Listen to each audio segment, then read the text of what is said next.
Independent Business Review alebo nezávislá finančná previerka je služba, ktorú poskytujeme klientom a spoločnostiam, ktoré majú dočasné ťažkosti so splácaním svojich záväzkov, väčšinou teda ide o bankový dlh. Tieto ťažkosti môžu mať rôzne dôvody, často ide o makroekonomické šoky, narušenie dodávateľského reťazca, nárast cien produktov alebo služieb na vstupe či výpadok kľúčového klienta. Tieto negatívne prevádzkové či finančné vplyvy môžu často prerásť do problémov s cash flow. Východisko z tejto situácie je vyjednanie splátkového kalendára, standstillu alebo celková optimalizácia štruktúry financovania. Nezávislá finančná previerka pritom zlepšuje transparentnosť medzi dlžníkom a veriteľom a znižuje neistotu pri obchodných rokovaniach. Kontext Independent Business Review často vysvetľujem pomocou klasickej ekonomickej teórie hier, kde sa zainteresované strany pri obchodných rokovaniach stretávajú s asymetrickými informáciami. Spoločnosť, respektíve dlžník, má detailné informácie o vlastnom fungovaní, o svojej konkurencii, o celkových podmienkach na trhu a verí svojmu biznis plánu, hoci dočasne zažíva externý šok alebo krízu. V jeho záujme je presvedčiť veriteľa, teda banku, o tom, že krízu dokáže prekonať. Na druhej strane je banka, ktorá je skôr skeptická k manažerským projekciám a potrebuje dôkazy o dosiahnuteľnosti týchto predpokladov. Pri predaji jazdeného auta týmto dôkazom, respektíve uistením, býva nezávislé zhodnotenie expertom, v tomto prípade automechanikom. V kontexte financovania a s tým spojenými obchodnými vyjednávaniami hrá IBR tým kľúčovú rolu v nezávislej tretej strany, zvyšujúci dôveru medzi partnermi. Nezávislá finančná previerka poskytuje objektívny pohľad na historické fungovanie spoločnosti, ako aj jej vyhliadky do budúcna.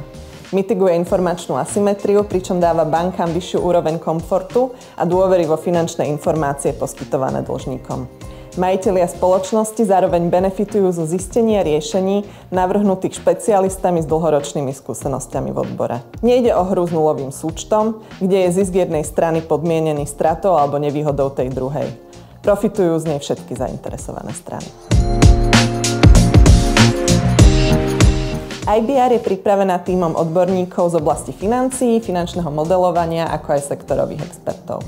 Pokrýva minulosť, súčasnosť a budúcnosť a navrhuje kroky, ktorými vie spoločnosť prekonať krízové obdobie.